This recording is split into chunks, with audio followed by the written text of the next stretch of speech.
अस्सलामुअलैकुम मेरी YouTube family, कैसे आप? ठीक ठाक है जनाब, खैर खैरियत है जनाब। लंगोटे कर लो तो बह जाओ आराम सुकून दे नाल पेन कापियां फड़ के और डिटेल थोड़ी सी लिखना शुरू कर दें। देखो, मैं आपको अपने हर व्लॉग में ये कहता हूँ कि मुझे रजब से कोई इख्तलाफ नहीं है। ना मैं ये चीज़ें व्यूज़ के लिए कर रहा हूँ, ना मैं ये चीज़ें अपनी पब्लिसिटी के लिए कर रहा हूँ। भाई साहब, जिसके अंदर से दौलत की हवस ख़त्म हो चुकी है, हवस कह रहा हूँ, ज़रूरत की बात नहीं कर रहा हूँ, हवस कह रहा हूँ कि यार मैं मिलियनायर हो जाऊँ, मेरा करोड़पति हो जाए, मेरे बैंक अकाउंट जो है वो पैसों से भरे हुए हों, जहाज़ आ जाए, जहाज़ चला जाए। भाई मुझे इन शशकों की ज़रूरत नहीं है। मैं इससे बिल्कुल जो है वो बेगरज हो चुका हूँ। बातें आपके साथ दो चार मैंने करनी है, लेकिन वीडियो पे जाने से पहले अगर मेरे भाइयों ने अभी तक मेरा चैनल सब्सक्राइब नहीं किया है, इसको सब्सक्राइब कर लें, बेल आइकन को प्रेस कर लें ताकि हर अच्छी वीडियो मेरे भाइयों तक सबसे पहले पहुंचे। कहता है ऐब हर शख्स में जो ढूंढ रहे थे अंजम, आईना उनको दिखाया तो बुरा मान गए।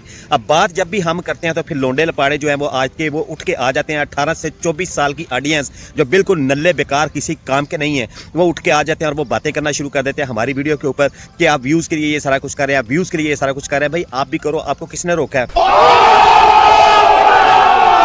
बाद में स्टार्ट करता हूँ जनाब अली कंट्रोवर्सी की। रजब भट्ट साहब माशाल्लाह अच्छे ब्लॉगर बन के उगरे, पाकिस्तान का जो है वो नाम रोशन करना शुरू कर दिया इन्होंने, सारा कुछ है। लेकिन मसले मसाइल हर इंसान के अंदर होते हैं। जब इंसान के पास नया नया पैसा आता है, दौलत आती है, जायदाद आती है, पैसे उसके पास ऐसे मंडलाने लगते हैं, वो हर उसका एक एक मिनट बिकने लगता है, तो फिर उसके बाद जो है वो एक आदमी अपनी उस चढ़तल को संभाल जाए, आदमी अपनी उस रियलिटी के ऊपर जो है वो पर्दा डाल जाए, तो ये बड़ी बात होती है कि वो अपनी नेचर को चेंज ना होने दे और अपने आप को इतना स्मूथ करे कि उससे दूसरे लोगों को फायदा पहुंचना शुरू हो जाए। अब इसके बारे में जो सबसे बड़ी कंट्रोवर्सी इनकी आई वो यही मदरसे के नाम पे जो डोनेशन आया था उसकी कंट्रोवर्सी आई। मैं किसी के ऊपर कोई इल्जाम नहीं लगा रहा, मैं बात करता हूं उन हकाइक के ऊपर जो मीडिया के ऊपर आए और जो रजब भट्ट साहब की तरफ से रिस्पांस नहीं किया गया, और अगर रिस्पांस किया गया तो सिर्फ इतना रिस्पांस किया गया कि वो लेडीज थी और मैं उनके साथ उलझना नहीं चाहता। अरे बाप रे, ये तो धोती खोल रहा है। आपने अगर डोनेशन के नाम के ऊपर जाके आपने मदरसे के अंदर व्लॉग बनाया, सारा कुछ आपने किया, उससे आपने डॉलर कमा ले, उसी एक व्लॉग के पैसे ही आप जो है वो उस मैडम को दे देते थे, मेरा ख्याल है उसका मसला हल हो जाता। लेकिन अल्लाह ताला ने आपको ये तौफीक नहीं दी है। आपने व्लॉग बना लिया, सारा कुछ कर लिया, लोगों से 6.25 लाख रुपए का डोनेशन आपने रिसीव कर लिया, उस मैडम को आपने 2,25,000 अलग से दे दिया, यानी कि 2.5 लाख की फिगर में आपने उसको पैसे दे दिए, रसीदें भी उससे मांगी अल्लाह के नाम पे। जब ये किसी फकीर को हम खाना खाने के लिए भी पैसे देते हैं ना, तो वो अल्लाह के नाम पे देते हैं, जाके हम उससे खाने की रसीदें नहीं मांगते। आपने तो मदरसा बनवाना था। और देखो, मुझे कोई बंदा चूना लगा जाए, किसी और बंदे को बंदा चूना लगा जाए ना, तो वो अलग से बात होती है, लेकिन आपके साथ चूना लगाना कोई इतना आसान काम नहीं है। आपका एक व्लॉग जो है वो 3 मिलियन लोग देखते हैं, लेकिन अब वो मिलियन लोग जो 3 मिलियन लोग आपका व्लॉग देते हैं, लेकिन उनके अंदर भी सेंस होगा तो बड़ी बात होगी ना। जो सेंस वाले लोग थे वो तो आपको छोड़ के चले गए। कंट्रोल। रजब भट्ट साहब, मैं आपसे ये बात कर रहा हूँ कि मुझे ये बात बता दो, 18 से 24 साल की एज में जो आज करके लड़के उनमें कितनी मैच्योरिटी है, माँ सिवाय इसके कि उनके अंदर जो है वो अनाद भरा होता है, गुस्सा भरा होता है, जज्बातियत भरी होती है। पहले के दौर में जो 18 साल का बच्चा घर में होता था ना, वो अपने बाप को मजदूरी करते हुए देख के उसका दिल पिघलता था। वो उठ के कहता था कि मैं अपने बाप के साथ, अगर मेरा बाप रिक्शा चलाता है, अगर मेरा बाप टांगा चलाता है, अगर मेरा बाप जब सड़कों के ऊपर मजदूरी करता है, तो मैं अपने बाप के साथ मजदूरी करके अपने बाप का हाथ बढ़ाऊं। उस वक्त वो ये सोचता था। लेकिन आज का 18 से 24 साल का बच्चा वो ये कहता है मेरा फुद्दू किथू लगेगा, मैं आज किसको जो है वो ये चकमा देकर तो मैं अपनी दिहाड़ी कमा के लाऊंगा, और मेरा बैलेंस कैसे होगा मोबाइल के अंदर, मेरा पैकेज कैसे लगेगा, मेरा मामला कैसे आज का निकलेगा। उसको अपनी माँ की परवाह नहीं, उसको अपने बाप की परवाह नहीं है। जो बाप की परवाह करने वाले होते हैं ना, वो बैठ के इस तरह के व्लॉग्स नहीं देखते हैं, वो जाके मजदूरी करते हैं, काम करते हैं और अपने घर की बुनियाद जो है वो उसको हिला के रख देते हैं और अपने हालात बदल लेते हैं। 2,65,000 आपने उस मैडम को दिया या 2,50,000 आपने दिया, 6.25 लाख का डोनेशन था। मैडम रसीदें पकड़ के बैठी हुई थी, आपने जाके मदरसे में व्लॉग बना लिया, सारा कुछ कर लिया। रजब भट्ट साहब, आप मदरसे के अंदर एक बंदा ही रखवा देते जो जाके वो अपनी निगरानी में सारा काम करवा लेता, उस औरत का मदरसा बन जाता। आप कल को उसका विजिट कर लेते, अपने व्लॉग में अपनी सक्सेस की स्टोरी लगा देते। आप ये कहते ये मदरसा हमने मिलजुल के बनवाया, तो आपकी नेकी कबूल हो जाती। इसका मतलब ये नहीं था कि आप आके जो है वो एंकर के ऊपर लानते भेजे आप लाइव में आके, और आप ये कहो कि 2 टके का जो है वो एंकर है उसके मुंह पे लानत पड़ी हुई है। लानत मेरा भाई जो है वो किसी के ऊपर भी डालने का हुक्म नहीं है। हम जो है वो लानत बड़ी आसानी के साथ डाल देते हैं, लेकिन अगर लानत सही जगह पे ना डाली जाए वो हमारे ऊपर रिवर्स हो जाती है। ये बड़ी अच्छी बात कही है। जिंदगी के अंदर हमें बड़े बड़े काम करने का मौका मिलता है, अगर हम उनको ढंग से करके उसको कवर अप कर दें तो मेरा ख्याल है उसको 4 चांद लग जाते हैं। उसके लिए रसीदें मांगने की जरूरत नहीं पड़ती। उसके लिए ये नहीं होता कि मैं आप जो है वो अपना अकाउंट नंबर नहीं देंगी, मैं अपना अकाउंट नंबर देंगे। 6.25 लाख रुपए की कोई पेमेंट, कोई इतनी बड़ी पेमेंट नहीं थी, कोई पहाड़ नहीं था। 6.25 लाख था, कोई 6 करोड़ नहीं था। 6.25 लाख आप अच्छे तरीके के साथ उस मैडम के हाथ पे जाके रखते,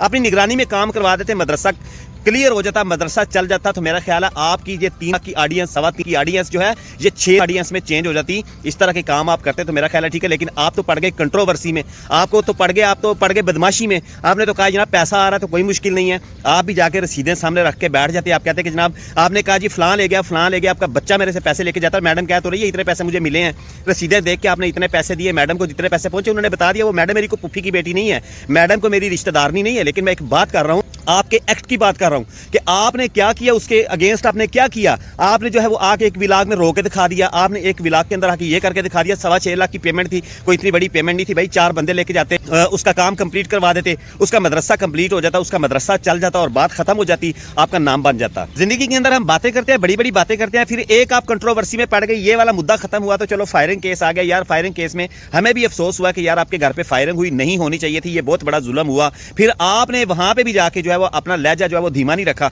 आपने पूरे मीडिया के सामने ये कहा कि जनाब मैं इसको निशानी इबरत बना के रख दूंगा। भाई साहब उसकी टिंड कर दी गई, टिंड तो 200 रुपया लेके नाई भी कर देता है, चलो वो फ्री करवा के आ गया, कंट्रोल जमानत करा के अभी भी बाहर घूम रहा है। भाई साहब आपने फिर उसको क्या निशानी इबरत बनाया, चलो ठीक है सही है, उसने 4 हवाई फायर किए थे, अच्छी बात नहीं है, ये बहुत गलत बात है, ये बहुत गलत बात है। मैं सेंटीमेंटल हो गया था कि यार मुझे अफसोस हुआ, मैं व्लॉग्स भी आपके नहीं देखता हूँ, लेकिन एक जो आपका एक शशका मैंने देखा, लोगों के अंदर आपका जो एक क्रेज मैंने देखा, उस क्रेज के ऊपर यार मुझे रजब भट्ट के ऊपर ये जरूर आया कि यार ये नहीं होना चाहिए। वालिदैन का इकलौता बेटा है यार, ख्याल रखना चाहिए, उसकी माँ का क्या बनेगा, उसका बाप का क्या बनेगा, आपका एहसास किया। लेकिन अफसोस ये हुआ कि आप फिर हाथ से बाहर चले गए, आप किसी को सुने ठोक देते हैं, किसी को आप गालियां निकाल देते हैं, जो सब्सक्राइबर्स हैं, जो आपके फैंस हैं, उनके जनाब अली कान के ऊपर बदमाशी के साथ आप हाथ रख के बात करते हैं। आपकी फरोनियत इतनी बढ़ चुकी है कि आपको अल्लाह का खौफ नहीं रहा। जहाज आ गया, जहाज चला गया, जहाज आ गया, जहाज चला गया, ए मैं बेच देता, ए मैं ले लिया, ए मैं बेच देता, ए मैं ले गया। आपको पता है कि आपकी इस हरकत से, आपकी इस जो है वो इस तरह की अयाशी से, वो जो लोग आपको देख रहे हैं वो लोग बेकार हो रहे हैं। आप उनको तरगीब देते, आप आके कभी अपनी स्टोरी सुनाते उनको कि मैंने यार इतनी स्ट्रगल किया है। आप लोग भी स्ट्रगल किया करें, मेरा व्लॉग जरूर देखा करें, लेकिन आज के लिए आपका ये टास्क है, आप ये काम करें, मजदूरी करें, जाके कोई काम करें, व्लॉगर बने, मैं आपको सपोर्ट करूंगा। आपके पैसे नहीं आ रहे थे यूट्यूब से, यूट्यूब बनाने वाले पता नहीं किस जगह के ऊपर बैठे हुए हैं, उनकी ऑडियंस बन जाती, 4 लोग उनका व्लॉग देते, 4 उनको भी 4 चैनल लग जाता।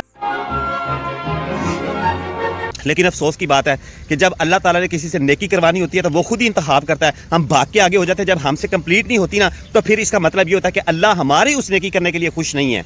आपने रसीदें मांग ली, आपने अपना एक्ट दिखा दिया, आपने अपनी सारी चीज़ें दिखा दी, तो फिर आपने क्या किया, आपको नेकी करने का मौका मिला, आपने अपने हाथ से ज़ाया कर दिया वो मौका, और आपको अल्लाह ताला ने वो तौफीक जो दी थी नेकी करने की, वो आपने अपने हाथ से ज़ाया कर दी। अब मैं बात करता हूँ आपकी ऑडियंस की, 18 से 24 साल की आपकी ऑडियंस है, सही जगह पे उनको अंगूठा लगाने की तमीज़ नहीं है। वो आके हमारे वीडियोस के ऊपर ये करते हैं कि जनाब बकवास ना करो, ये ना करो। ये कल की वीडियो में भी मैंने कहा था, उनको बात करने का पता नहीं है, वो कहता है रजब के नाम पे व्यूज़ लिए जा रहे हैं। और मेरा भाई मैं आपको एक बात बता दूँ, व्यूज़ की हवस उसको होती है जिस बंदे को पैसे की ज़रूरत होती है। जब मेरा घर जो है उसको चलाने के लिए मैंने अपना अलग से एक सिस्टम रखा हुआ है, तो फिर मुझे आपके नाम पे व्यूज़ लेके पैसे कमाने की जरूरत नहीं। मेरा तो अभी चैनल भी मोनिटाइज नहीं है, मैं तो सिर्फ और सिर्फ ये है कि मैं जब मेरे सामने बुराई हो रही हो तो मैं उसको देख नहीं सकता। मुझे अफसोस हुआ कि मैंने जो वीडियोस आपके लिए बनाई, मुझे उसके ऊपर अफसोस हो रहा है, मुझे उसका रेगरेट हो रहा है कि मैंने वो आपका इंतखाब क्यों किया। मुझे खामोशी जो है वो साथ लेनी चाहिए थी, मुझे आपके ऊपर वो वीडियो नहीं बनानी चाहिए थी, लेकिन मैंने इंतखाब किया, गलत किया। बंदा पहचानने में मुझे गलती होगी, ज़माना शनास आदमी हूँ, पता नहीं कहाँ कहाँ का पानी पी के आया हुआ हूँ। लेकिन मैं एक आपको बात बता दूँ, लेकिन तौफीक जो है ना वो अल्लाह ताला की तरफ से जब नेकी की मिलती है ना, तो फिर उस नेकी को करने के लिए जज्बा भी उतना बड़ा होना चाहिए। उसके लिए रसीदें नहीं मांगी जाती, फकीर को पैसे दे दिए, लो भाई रोटी खाओ, जाकर रसीद मुझे ला के दे दो, भाई मैंने तो तुम्हें रोटी के लिए पैसे दिए। अल्लाह के नाम पर जब सारे काम करता है फिर उसकी रसीदें नहीं मांगी जाती। और अगर इतनी बेतबारी किसी के ऊपर हो, क्योंकि ये अपनी एक थिंकिंग होती है, अपनी एक मेंटालिटी होती है, जैसा खोपड़ी के अंदर जो है वो दिमाग भरा होता है ना, जिस तरह की चीज़ें होती हैं, किसी के ऊपर शक कर लेना, ये मुझे यूटिलाइज तो नहीं कर रहा, उसी तरह का इंसान एक्शन और रिएक्शन दिखाता है। अफसोस हुआ इन सारी चीज़ों से, आपको इन कंट्रोवर्सियों में नहीं पड़ना चाहिए था, ये सारी की सारी चीज़ें नहीं होनी चाहिए थी। आपका काम बनता था, आप लाइव में आके बैठते, उन औरतों को बुलाते, उनको कहते कि भाई 6,25,000 या 6.5 लाख रुपया जो है वो डोनेशन आया था, ये 2-3 लाख मैं आपको अपनी तरफ से देता हूँ, बंदा मैं आपके साथ लगाऊंगा, काम आपका मैं कंप्लीट करवाऊंगा, और मुझे 2 हफ्ते के अंदर 3 हफ्ते के अंदर इसके अंदर बच्चे पढ़ते नजर आने चाहिए, मैं इंशाल्लाह आऊंगा, व्लॉग बनाऊंगा, बात खत्म हो जाती है। लेकिन कोई भी काम होता है आपकी तरफ से खामोशी होती है, कोई भी काम होता है आपकी तरफ से खामोशी होती है। भाई इतनी खामोशी क्यों है, क्या प्रॉब्लम है? या तो आपके अंदर कोई मसला है, या आप दुनिया की जो है वो इन मस्तियों में इतने मगन हो चुके हैं कि आपको दूसरा बंदा कोई नजर ही नहीं आता। अफसोस की बात है, अफसोस की बात है। कहते हैं कि जब हम किसी को आईना दिखाते हैं वो बुरा मान जाता है। एक नौसरेबाज की कहानी सुना के आपको बंद करता हूँ, लेकिन इसको रजब के साथ रेलिवेंट नहीं करना, इससे भी सबक सीखने वाली बात है। कहते भावलपुर के किसी एक गाँव के अंदर जो है वो एक अल्लाह का नेक बंदा आ गया। उसने क्या किया, उसने आते ही प्लाट खरीदा, मस्जिद बनाना शुरू कर दी। अब मस्जिद का काम शुरू हो गया, सारा कुछ हो गया। अब जब चौधरी साहब आते थे सुबह अपनी पजारो गाड़ी में बैठ जाते थे, हुक्का सामने रखा होता था, काम चल रहा था, सीमेंट आ रहा था, बजरी आ रही थी, ईंटें आ रही थी, कंस्ट्रक्शन का काम हो रहा था। लोगों ने चौधरी साहब के साथ बैठना शुरू कर दिया।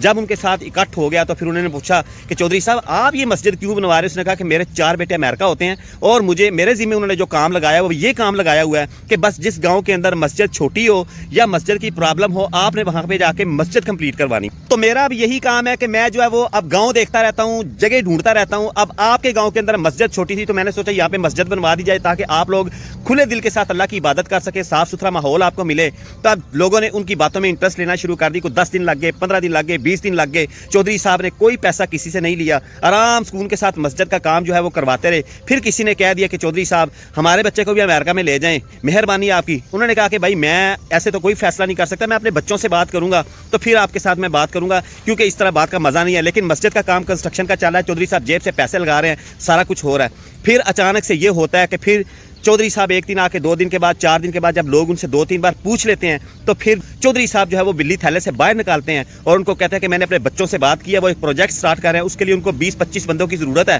तो अमेरिका जाने के लिए इतने पैसे नहीं लगते, सिर्फ 3 लाख रुपया जो है वो लगता है। उसने कहा चौधरी साहब सारे 20-20 लाख मांगते हैं, आप 3 लाख में ले जाएंगे? उन्होंने कहा इतने ही पैसे लगते हैं, सारे फ्रॉड करते हैं। यही स्टोरी चलती रही, कुछ 10 दिन वो ज़ेरे बहस रही। फिर उसके बाद 40-50 बंदों के पैसे जो हैं वो चौधरी साहब के पास 3 लाख के हिसाब से जमा हो जाते हैं। और जनाब उसके बाद जो है वो चौधरी साहब ना मिलते हैं, ना मिस्त्री मिलते हैं, ना मजदूर मिलते हैं। मस्जिद उधर की उधर ही रह जाती है। लोग आते हैं तो चौधरी साहब अपनी जो है वो गाड़ी लेके जा चुके होते हैं। उनके घर पे जब जो है वो चक्कर लगाया जाता है, कोठी के ऊपर चक्कर लगाया जाता है, तो पता चलता है कि चौधरी साहब जो है वो यहाँ से, वो तो किराए में रह रहे थे, तो नौसरेबाज ने चूना लगा दिया।